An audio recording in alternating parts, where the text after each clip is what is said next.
안녕하세요. 반갑습니다. 2020년 11월 24일 화요일 아침입니다. 오늘은 조금 늦잠을 잤어요. 그래서 늦게 나가고 있는데 현재 시간이 8시인데요. 역시나 이제 강변북로를 가면 차가 많이 막힙니다. 그런데 저는 사실은 여기 이제 가양대교에서 여기 성산대교를 넘어 다니거든요. 근데 이 구간이 차가 되게 많이 막혀요. 근데 저한테는 굉장히 좋은 시간입니다. 제가 이제 여러분들하고 늘 만났던 시간이기도 하고요. 늘 만났던 구간이기도 하고, 이렇게 심리적으로 굉장히 많이 이렇게 좀 편안해지는 차를 타고 운전을 하면서 거의 뭐 천천히 가니까요. 굉장히 편해지고 제 스스로 굉장히 혼자 이렇게 뭔가를 생각하는 그런 구간입니다. 이 구간이. 그래서 저는 이 구간이 참 좋아요. 그래서 동영상을 틀 때도 항상 여기서 많이 켰거든요. 여기서 오늘 지금 이제 가양대교 밑인데요. 여기서 성산대교까지 가려면 아무리 못 걸려도 30분은 넘게 걸립니다. 편하게 천천히 이야기해도 될 것 같습니다. 최근 지식산업센터 이렇게 여러분들이 많이 관심을 가지시고 지금도 또 많이 들어오고 계시고요. 전체적으로도 참 많은 사람들이 관심을 가지고 계세요. 저 또한도 저는 원래 지식산업센터를 원래 아파트형 공장을 때부터 시작을 했던 사람이잖아요. 그래서 아파트형 공장 말 그대로 기업체가 이 아파트형 공장을 선택해서 실질적으로 자기 사무실을 사용할 수 있게 만들어주고 그걸 컨설팅 해주고 기업체 대표들만 만났던 사람입니다. 그 다음에 이 저변 자체가 아파트형 공장은 기업체 대표님들이 살 수밖에 없는 구조였고 일반 사람들이 이렇게 접근하기가 그렇게 쉬운 부동산은 사실은 아니었어요. 그런 시장에서 최근에 이제 주택 규제로 인해서 많은 투자자들이 새로운 대안을 찾다가 보니까 이 지식산업센터가 보이게 됐고 또 그런 수요들이 이 지식산업센터로 들어오게 되면서 상당히 많은 현장들이 이 투자자들의 선택을 받게 됩니다. 지금 현재요. 이런 부분들이 물론 저는 이제 어떤 투자 수요로서 사실은 과거에는 이것보다 훨씬 더 좋은 물건이었죠. 근데 이제 지금은 이런 투자 수요들이 들어옴으로 인하여서 그것들이 다 이렇게 수분양자들의 이익이 아니라 이제 건설하고 그 다음에 시행을 하는 사람들 쪽의 이익이 조금 더 극대화될 수 있는 이런 환경이 열렸죠. 사실은 이제 이러면서 저는 원래 이제 기업체를 이렇게 컨설팅을 많이 했던 사람인데 너무나 많은 일반 투자자들도 만나게 되는 거예요.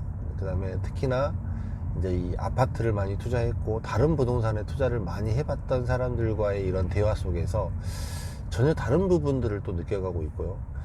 또 내가 진짜로 이렇게 투자자들을 위해서 결과적으로는 이야기가 투자자들이 선택하는 곳들, 투자자가 보는 곳들 어떻게 선택을 해야 되는가 이런 것들에 대해서 상당히 많이 고민을 하고 있는 것 같다라는 생각이 많이 들어요. 근데 확실히 이제 기업체 대표님들과 실제 회사를 하는 사람들과 이 투자자들의 성향은 너무나 많이 다릅니다. 너무나 많이 다르고 투자하는 방식도 다르고 결정하는 시간도 다르고 그 다음에 또 바라보는 시각도 굉장히 많이 달라요.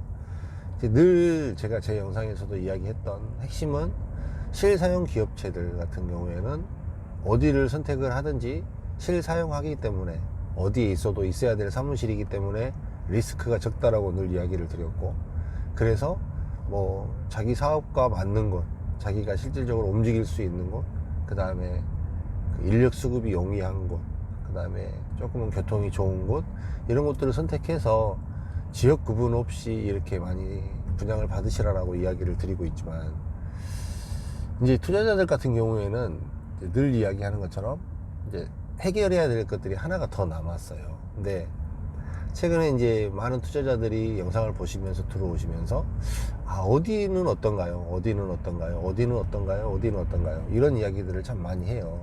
어디는 어떤가요? 어디는 참 어려운 질문이죠. 그죠? 어디는 어떤가요? 어디가 어디 지식산업센터는 어떻게 될까요? 여기가 뭐 건물이 크고 어떻고 하는데 어떨까요? 이런 이야기들을 참 많이 하십니다. 질문을 많이 주시고요. 참 조심스러운 질문이기도 하고, 뭐 쉽게 뭐 지식산업센터에 굉장히 오래 있는 사람으로서도 사실 쉽게 어떤 대답을, 명답을 이렇게 명쾌하게 깔끔하게 이야기해드리기가 상당히 어려운 부분들이 있습니다. 왜 그러냐면, 이제 건물이 하나가 지어졌을 때 100이라고 쳐요. 이 100이라는 지식산업센터가 전부 다 입주가 안 되는 건 아니거든요. 그쵸? 거기에는 100이라는 지식산업센터가 처음에 준공이 돼서 건물이 다 올라가서 입주를 딱 시작을 하게 되면 한 20, 30%는 초기에 입주를 하게 되고, 뭐 6개월이나 1년 이내에 한 50%가 되고, 나머지가 만약에 1년이 넘어가서 입주가 된다고 쳐봐요. 그러면 이제 나는 어느 포지션에 있을 수 있느냐는 거죠. 내가 초기에 선택을 받을 수 있는 사람인지, 그런 호실을 가지고 있는지, 아니면 1년 넘어서도 해결이 안 될 만한 이런 물건을 가지고 있는지, 이런 거에 따라서 너무나 많이 차이가 나는 거예요. 그 다음에 그 주변에 이제 기업의 유형 자체가, 이제 내가 산 지식산업센터는 단순 사무실을 샀는데 그 주변의 기업의 유형들은 거의 대부분 제조업 기반이다. 그래서 제조업 유통 기반이다. 그래서 드라이브인이나 실질적으로 차들이 왔다 갔다 할 수 있는 호실들을 더 선호한다. 이렇게 됐을 경우도 선택이 잘못되어지는 것이겠죠. 참, 그렇기 때문에 지금은 이제 어디가 괜찮나요? 어떻나요? 라고 이런 이야기를 하기 전에 전반적인 지식산업센터에 대한 이해들을 조금 더 해야 될 필요성이 있는 것 같아요. 왜 그러냐면, 지식산업센터는 그냥 뭐 오피스텔처럼 뭐 어느 지역에서 사든지 어느 지역에 가든지 어디를 가든지 사람은 항상 있잖아요. 근데 이제 이 사람이 있는 게 아니잖아요. 사람이 있으면 그 사람들한테 뭐 월세를 낮춰서 들어갈 수 있게 만들 수 있는데, 사람이 있는 게 아니고 회사들에게 임대를 줘야 되는 이런 상황이 생기다 보니까, 만약에 그 회사의 기반이 조금 떨어지거나, 아니면 그 기업의 유형이 제조업 일변도거나, 아니면 전혀 지식산업센터, 내가 선택한 지식산업센터와 맞지 않는 유형의 기업체들이 있는 곳을 내가 부장을 받았거나, 이런 경우에는 굉장히 어려워질 수 있는 이런 상황이 생기겠죠.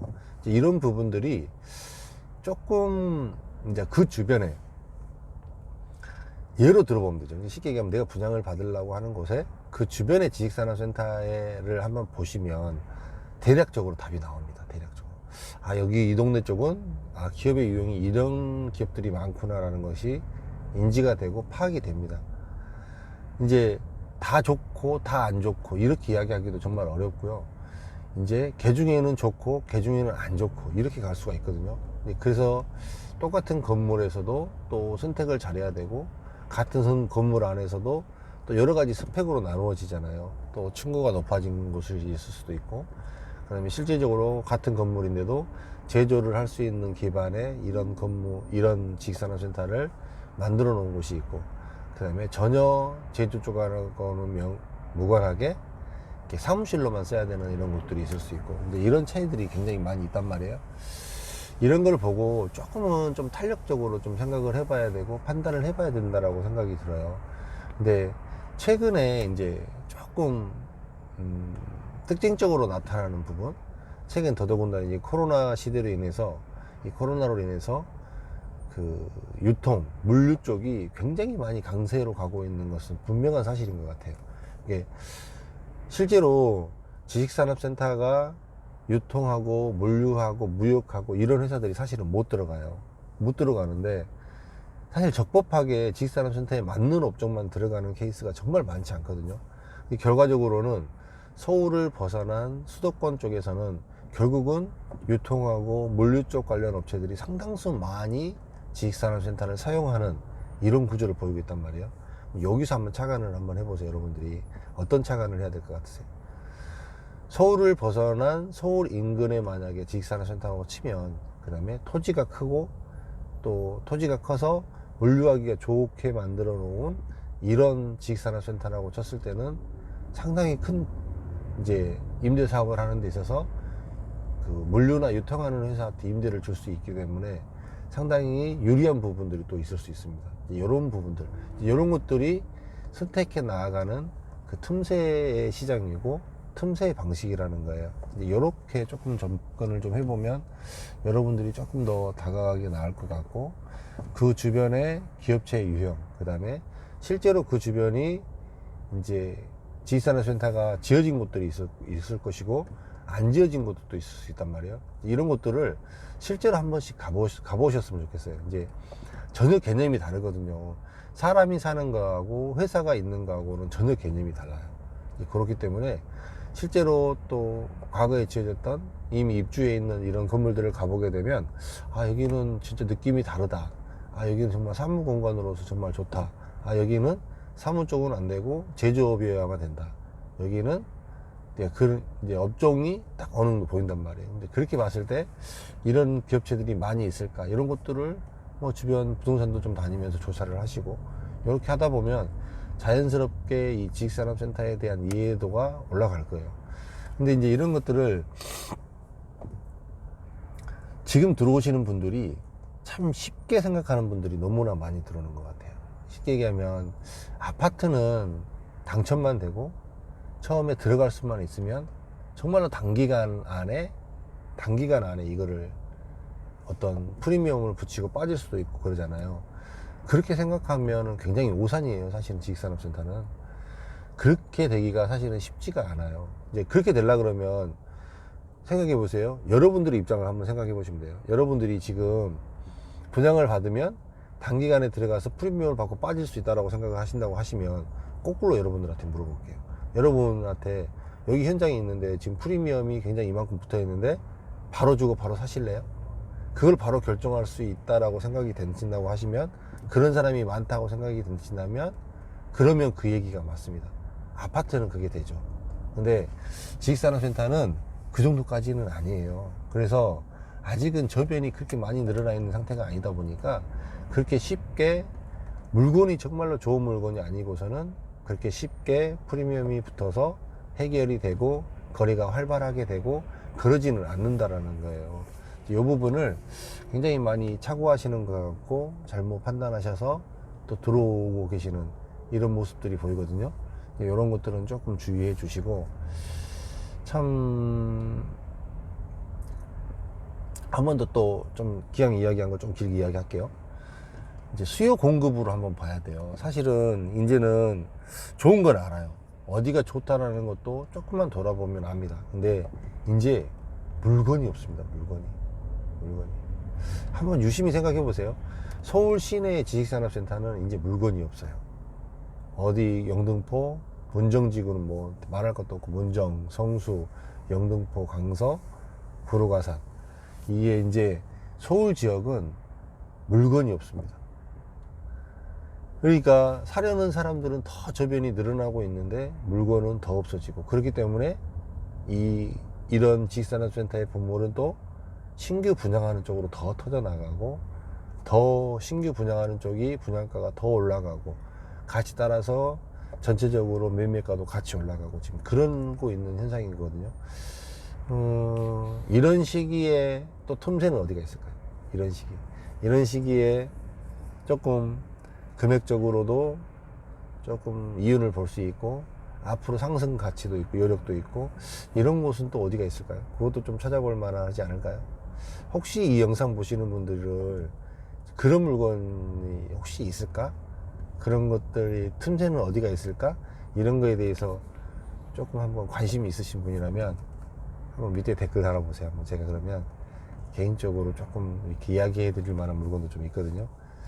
그만큼 이제 굉장히 과열된 시장이고 굉장히 많은 시장입니다. 그럼에도 불구하고 굉장히 많은 사람들이 지금 들어오고 있고, 또 이 좋은 물건은 없는 시장이고, 그래서 조금만 이슈화가 되고 조금만 좋은 현장들은 굉장히 많이 사전 분양할 때 인기를 끌고 있고, 일반 사람들은 감히 선택해 보기도 어렵고, 거의 대부분 프리미엄을 주고 이렇게 사야 되는 이런 상황까지 가게 되거든요.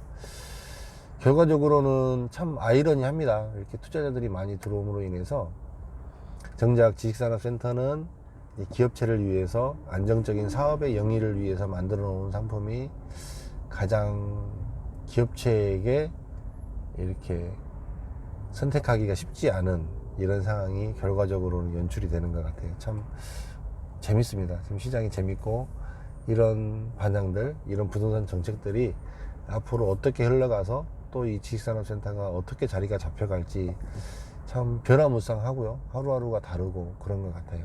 여러분들도 그렇게 한번 생각을 하시고, 조금은 이렇게 어디 괜찮나요? 뭐 여기 어떤가요? 사실은 그 질문을 한다는 것 자체가 굉장히 위험한 질문이거든요. 솔직한 이야기로. 왜 그러냐면 이제 그렇게 물어본다는 것 자체가 사전 시장 조사도 해보지 않았고, 나는 지식산업센터에 대해서 잘 몰라요. 모르는 상태에서 내가 이걸 선택을 하려고 해요. 근데 당신은 어떻게 생각하나요? 이렇게 물어보는 케이스가 많아요.